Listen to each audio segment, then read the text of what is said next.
start by removing the side panel. You can just pull down the lower dash with your hand. If you have trouble, you can loosen the clips with a pry tool. Remove this Phillips head screw.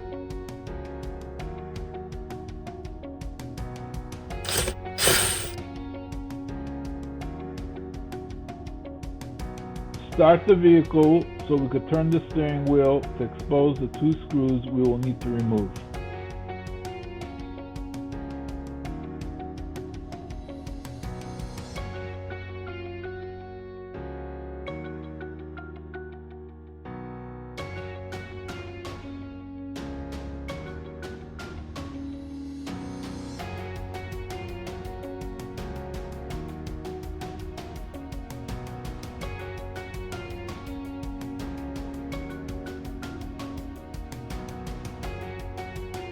Using your pry tool, separate the two halves of the steering column cover.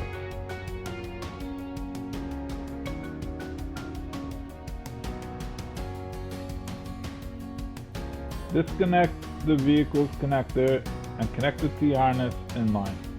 Push the connector's tab to disconnect.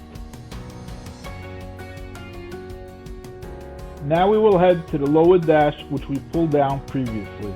Now we have the BCM exposed, which we will be connecting two T-harnesses to. There are three connectors in a column. We will be connecting to number 2 and number 3. Number 3 is behind the metal brace. Connect the T-harnesses in line with the vehicle's connectors. Disconnect the vehicle's connectors by pushing on the tab.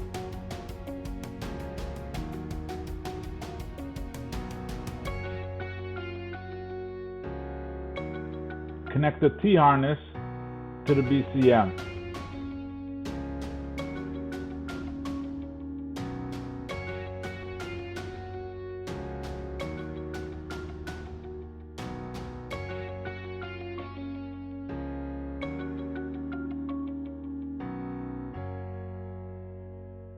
Connect the BCM's connectors to the T-harness.